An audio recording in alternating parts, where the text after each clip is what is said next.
Muy buen día, vamos a empezar con esta cápsula número 2, donde vamos a abordar más a fondo la función hash y los modelos lineal y cuadrático. Muy bien. Entonces, bueno, la función hash, como comentaba en la cápsula anterior, es el corazón de la eficiencia y la clave del rendimiento, ¿sí? Cuando hablamos de tablas hash, la función hash no es simplemente un detalle técnico, es literalmente el factor que determina si la estructura será eficiente o se volverá una pesadilla de colisiones. Una base, una buena, perdón, función hash debe convertir llaves de cualquier tipo, pueden ser cadenas, números, objetos, en valores enteros bien distribuidos. Lo que buscamos es que llaves similares reproduzcan valores muy distintos, de modo que los elementos queden repartidos por toda la tabla y no se acumulen en unas cuantas posiciones. Si la función hash genera patrones repetitivos, entonces la tabla se saturará en algunos lugares mientras otros quedan casi vacíos y eso va a provocar que la búsqueda, la inserción o la eliminación se vuelvan muy pero muy lentas, ¿sí? Además, la función siempre debe ser rápida para que se invoque en cada operación. Por eso, entonces, diseñar o elegir una buena función hash se vuelve el equilibrio perfecto entre dispersión, velocidad y estabilidad. Por lo tanto, cuando ese equilibrio se logra, nosotros vamos también a lograr un comportamiento ideal, como por ejemplo el acceso eficiente, incluso con miles o millones de elementos dentro de nuestra estructura, ¿sí? Esos son los elementos importantes que debemos tener en cuenta dentro de la función hash, que son el determinismo, la uniformidad y la velocidad. Muy bien. Parte fundamental también de la función hash y las tablas hash es la modularización, que es parte también del método divide y vencerás que estábamos conociendo en cápsulas pasadas, ¿sí? Una vez que la función hash genera un entero, que a veces puede ser bastante grande, necesitamos convertir ese número en un índice válido dentro de la tabla. Normalmente se utiliza el operador módulo, ¿sí? Que es este signo de porcentaje para poder obtener el residuo de una multiplicación y entonces vamos a dividir el valor hash entre el tamaño de la tabla y tomando ese residuo, ¿sí? Esta operación garantiza que el índice siempre esté dentro del rango permitido, aunque el hash sea enorme, ¿sí? Entonces el uso del módulo también nos ayuda a dispersar los elementos por toda la tabla si se elige un tamaño adecuado. Esto es idealmente un número primo para evitar patrones no deseados. A pesar de ser un paso sencillo, la elección del tamaño de la tabla modifica profundamente el rendimiento de la estructura. Entonces, si la tabla es muy pequeña, las colisiones serán inevitables. En cambio, si es demasiado grande, se va a desperdiciar la memoria.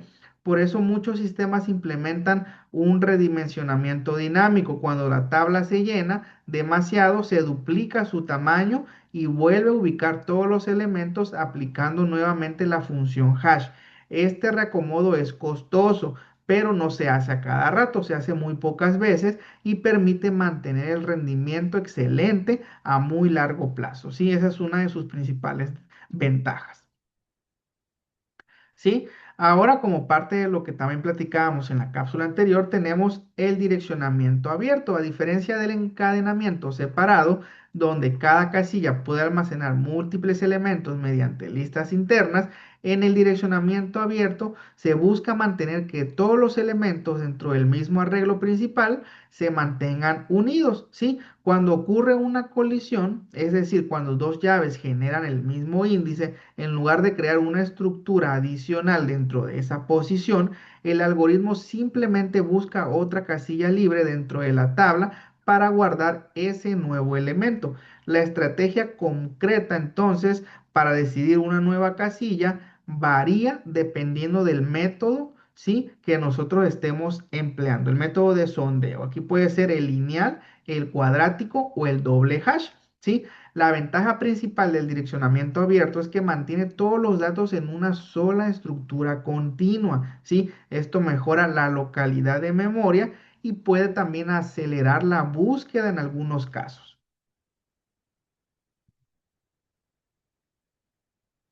Ahora vamos a platicar sobre el sondeo lineal, que es la exploración secuencial, ¿sí?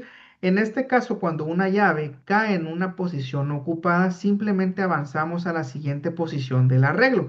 Si esa también está ocupada, pues seguimos avanzando una y otra vez, sucesivamente hasta poder encontrar una casilla libre, ¿sí? Entonces, la idea es tan simple que parece obvia, ¿sí? Sin embargo, justamente por eso es que es una de las técnicas más utilizadas, pero esta sencillez tiene su precio, ¿sí?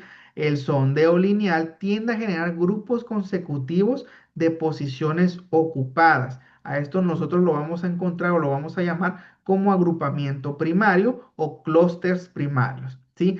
Estos bloques de ocupación provocan que las colisiones se vuelvan más frecuentes porque una llave que apunta a cualquier parte dentro del clúster o dentro de este agrupamiento, ¿sí? Terminará buscando en un tramo largo de posiciones que pueden estar en su mayoría ocupadas hasta antes de encontrar un espacio vacío. Entonces, a pesar de esto, el sondeo lineal tiene la ventaja de su excelente localidad de referencia. Esto quiere decir que los elementos están físicamente cerca unos de otros, lo que ayuda mucho a un nivel de rendimiento del procesador.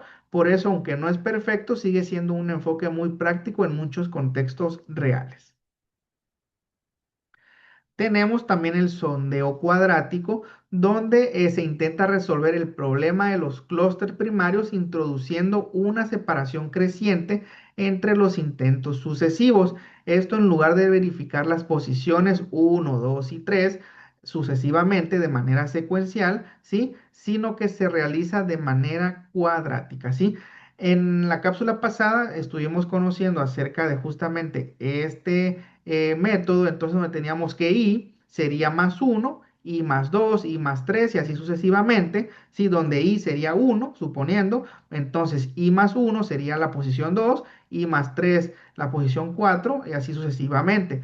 En el sondeo cuadrático vamos a tener lo mismo, pero ese número lo vamos a elevar al cuadrado, entonces sería i más uno al cuadrado, i más 2 al cuadrado, i más 3 al cuadrado y así sucesivamente, ¿sí? Este patrón nos va a ayudar a crear una dispersión mucho mayor que el sondeo lineal, ¿sí? Y de igual manera nos va a ayudar a reducir significativamente la formación de clústeres muy grandes, ¿sí?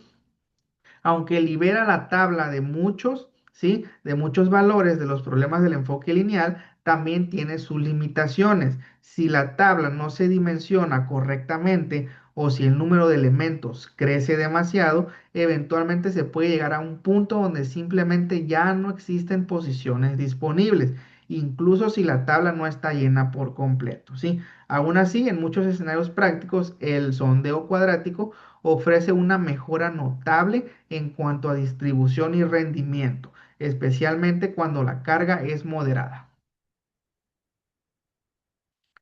Muy bien. Antes de pasar a la conclusión, también es importante otro método muy importante que es el doble hash.